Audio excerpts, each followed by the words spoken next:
Why do animals walk through a forest? Fear freezes, stares with dinner plate eyes. A squirrel runs 3 steps, stops, runs 3 steps, full eggs, and you're just standing there eating a bar. Creatures with venom and speed terrified of a win. Answer goes, wait. This fear didn't start with guns or farming or even. It started millions of years ago. Scientists call it the landscape of fear. Prey don't just fear predators in front of them. They fear the possibility. Their whole life is calibrated around and for a very long time, early humans were part of that map. Meet Flint's ancestor, a Paleolithic persistence hunter. No speed to outrun prey, just relentless, endless pursuit. We kept going. Imagine being a gazelle watching a jogging bed on the horizon. Genuinely one of the most horrifying things you could witness. So animals learned, not individually, but generational. The ones that didn't run got eaten. The ones that ran survived, bred, and passed the wariness on. Repeat that for thousands of generations, and fear gets baked into deep. It's not learned behavior. It's a survival algorithm. Now here's where it gets fascinating. Honestly, a little flatter. 2016, researchers dropped a wild claim about what we really are. Humans, they argue, are the super predator. Feared more than predators fear each other. University of Western Ontario. They played animals, not lion roars or wolf howls. Just humans chatting. The sound of a bus stop. Mountain lions fled at more than twice the rate they did from any predator. Bobcats, deer, skunks, possums, all bolted harder from human voices than from anything else. Picture it. Apex predator that kills deer sprinting away from someone then play. Because even apex predators carry a historical memory of being dangerous. We hunted them, we pushed them out. We killed them near lives. Over time, even the top of the food chain learned humans equals threat. And if this is already blowing your mind, the unpredictability part is even stranger. We're not just scary because we're predators. We're scary because we're unpredictable. Most predators follow patterns. A wolf hunts dawn and dusk. A crocodile ambushes near water. Knowing the pattern is what keeps prey alive. A deer can avoid where wolves hunt. But us, we hunt at dawn and midnight, in groups and alone, with fire,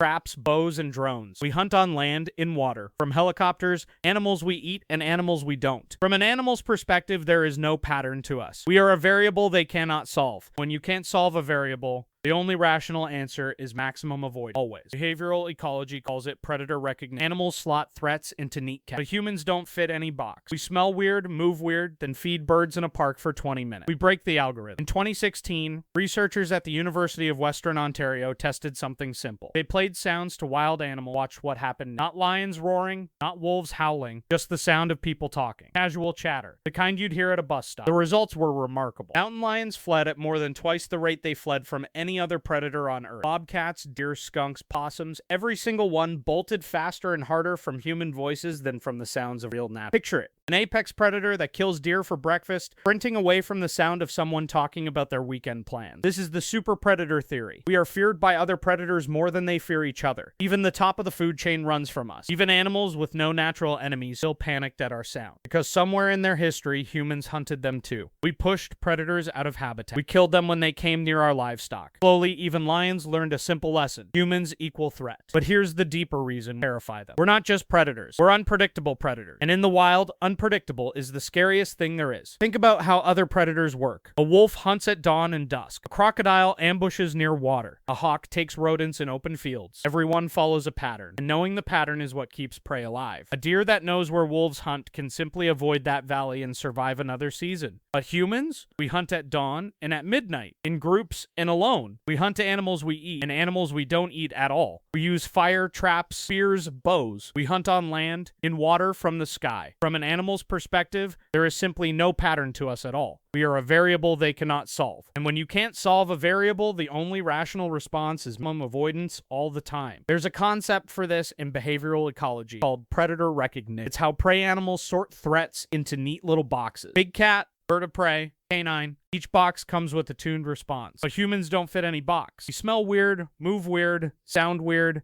and then sometimes we feed birds in a park for 20 minutes. We break the algorithm completely. And to an animal brain, that is deeply unsettling. This is rewiring how you see a nervous deer hang on, because the next part flips the whole thing on its head. Because here's the open question. If animals are pre-programmed to fear us, then why do some of them refuse to move at all? You've seen them, city pigeons that would rather die than step aside, raccoons that stare you down while eating your garbage, total indifference, and the seagull that steals a chip straight from your hand, holding eye contact the entire time just to assert dominance. So what's going on? This is called habituation, one of the most important ideas in animal behavior. Expose an animal to something over and over with no harm, and the fear fades. The brain runs the math. This thing keeps showing up and nothing bad happens. Why waste energy being scared? So it downgrades the threat level. City pigeons have lived beside us so long, the fear response has basically been deselected. There's no advantage to fleeing people who throw you bread every day. Same with crows, which leads us somewhere genuinely strange. Crows don't just lose their fear of us, they actually learn our individual faces. Studies show crows remember a specific person who wronged them and harass that individual for years. They'll even recruit other crows to join the grudge. They even teach their young which humans are dangerous. Crows haven't just stopped fearing us, they've built a quiet culture of watching us back. So fear isn't fixed, it's turned down, which raises the real question: what happens to animals that never had any reason to fear us at all? The answer comes from one of nature's great accidental experiments: islands far out in the oceans where humans had never set foot. The Galapagos are the most famous case. When Darwin arrived in the 1830s, he was baffled. The animals simply did not move when he approached. He wrote of sitting beside birds that wouldn't fly away, nudging iguanas into the sea, only to watch them calmly swim back and sit beside him again. The same thing happens in Antarctica. Penguins have essentially zero fear of people.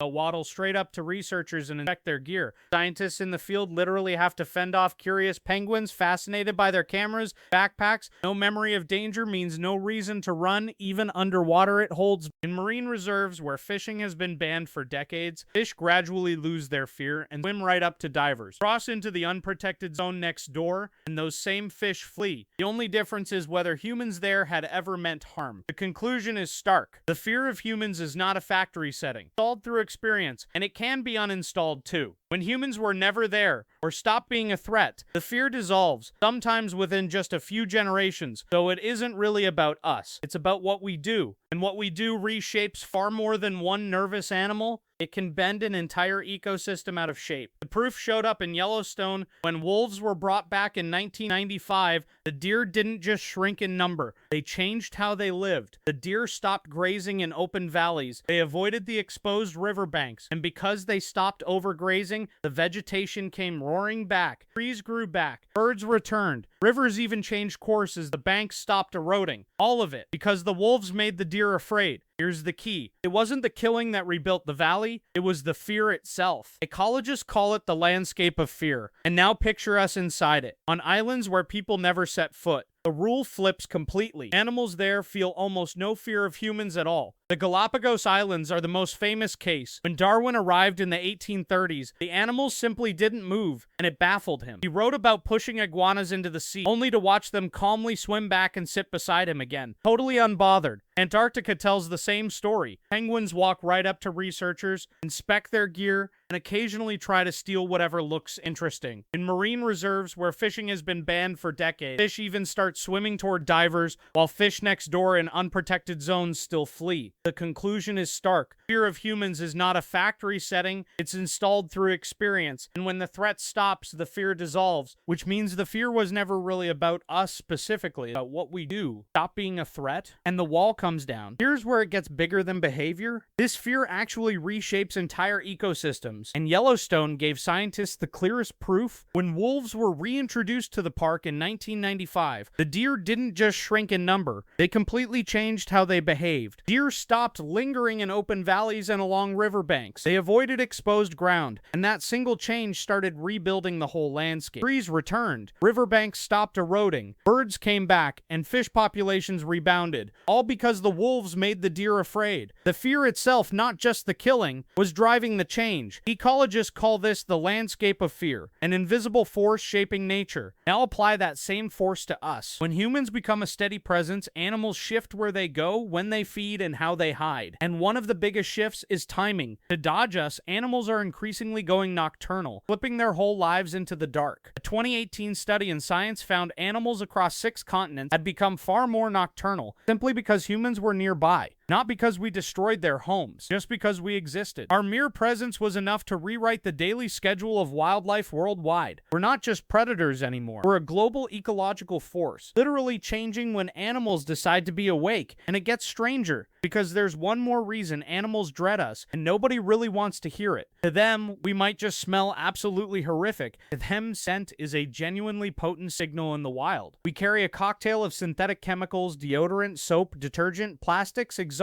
all completely alien to a forest. Even strip all that away, and our natural body odor still carries a loud, distinctive warning. To a wild animal's nose, we announce ourselves long before we appear. Predator urine is used in wildlife management because animals read scent as a primary threat, and human scent has been shown to trigger that very same alarm. When researchers left strips soaked in human sweat near wildlife cameras, animal activity dropped about as much as strips soaked in mountain lion urine. Let that sink in. You simply existing and giving off the odor of being alive are roughly as terrifying to local wildlife as a prowling mountain lion. Some of you already knew that. So if animals are this scared of us, why do some of them attack? The answer is almost always the same. They're not attacking from aggression. They're attacking from desperation. Most dangerous encounters come down to three things: an animal cornered with no escape, a mother shielding her young, or a creature pushed into us by lost habitat. In nearly every case, the attack is a last resort. Bears prove it perfectly. Given any reasonable chance to leave, a bear will almost always just walk away. The trouble comes when our development eats into bear country. Less room, less food, more forced contact, and one surprised, stressed bear with nowhere to go goes on offense. There are real exceptions. Polar bears are one of the few large predators that will actively hunt humans, and there's a chilling reason why. Polar bears evolved with almost no large predators but themselves, few prey choices, and nothing to teach them to fear an upright creature. They simply never got the memo, and that points to the deepest clue of all. The strongest proof of why animals fear us comes from creatures that had never ever seen a human before. In first contact situations, the results are always the same: no fear at all. Sailors described walking up to birds that had never seen people and just picking them up. The dodo is the saddest example. So utterly fearless that hunting them took almost no effort. They walked toward the hunters. Sailors thought they were stupid. They weren't. They simply hadn't been taught to be afraid yet. The same pattern shows up today with remote populations, deep sea creatures, isolated species. The fear is absent or barely there. It gives us a window into the world before we became such an overwhelming presence. Not a world without danger, but one where the danger didn't walk upright. Here's the uncomfortable corner all of this leads to. The fear animals have of us isn't a mistake. It's accurate. It's a correct read of the situation. We've driven hundreds of species extinct, hunted populations to collapse, reshaped or destroyed more than half of Earth's wild habitat. The frightened animals are making the right call. But here's the twist. Because animals flee and hide from us, we rarely see the full scale of our impact. Wildlife becomes invisible, and we mistake that for nature thriving. The absence of animals reads as peace rather than flight. Fear actually makes it easier for us not to notice what we're doing to the world. And the cruelest part is that this fear works against conservation too. Animals terrified of humans are harder to study, harder to protect, harder to help. Fear becomes a wall, keeping researchers out and keeping animals from the very protection they need. The most traumatized populations are also the most unreachable. But let's end somewhere hopeful, because this is one of the most exciting things in wildlife science right now. Given the right conditions, animals can relearn to trust us. Consistent, non-threatening presence, stable food, no hunting, and the fear can fade in surprisingly little time. The fear is learned, and learning can run both ways. The most traumatized wildlife populations are also the most unreachable ones, hiding in the deepest shadows of the landscape they helped create. But let's end on something a little more hopeful, because this is genuinely one of the most interesting things happening in wildlife science right now. Researchers are increasingly finding that given the right conditions, consistent, non-threatening human presence, food stability, reduced hunting pressure, animals can and do rehabituate to humans within surprisingly short time frames. Mountain gorilla tourism programs in Rwanda and Uganda have documented gorilla groups that went from fleeing rangers on site to tolerating and in some cases seemingly enjoying the proximity of human observers over the course of just a few years of careful, respectful habituation work. Not because the gorillas forgot to be scared, but because they were given enough data points to update their model. These specific humans in this specific place, consistent, non-threatening, no negative outcomes. The fear is learned, and learning can go both ways. Rewilded areas, places where human hunting and disturbance have been removed, show animals gradually recovering their natural activity patterns. Daytime grazing returns, open area use returns. The tight, hyper-vigilant behavior of heavily hunted populations relaxes. The landscape of fear can be dismantled. It just requires humans to be reliably, consistently, provably not a threat. And given our track record, that's a project. Animals are scared of us because we spent millions of years earning that fear. We are the most versatile, persistent, unpredictable, and ecologically dominant predator this planet has ever produced. We hunt every continent in every climate at every hour. We don't fit any pattern that animal brains know how to process. We've driven species extinct on every landmass we've ever set foot on. We alter ecosystems by simply being present. The squirrel having a crisis on the lawn isn't being dramatic. It's running a survival program that's been refined across hundreds of thousands of years. It literally does not know that you're just trying to eat a granola bar and appreciate nature. But here's the thing. That same intelligence that made us so frightening, the creativity, the adaptability, the sheer capability, is also what allows us to choose differently. The animals that live in places where humans are reliably safe don't run. They don't hide. They live out in the open in the daylight, going about their lives without dedicating enormous amounts of energy to constant vigilance. That version of the world exists. It exists in patches, in reserves, in islands where the experiment ran long enough. The landscape of fear is not permanent. It's a reflection of behavior, and the behavior can change. The question is whether we're interesting enough to try. If this is blowing your mind, the next part is even stranger. We'll explore how animals have started to fight back in ways you wouldn't expect. Thanks for watching Flint Ancient World. If you enjoyed this, hit subscribe and ring the bell to join our curious little tribe of cave people. And remember, in the ancient world, everything starts with a question. See you next time.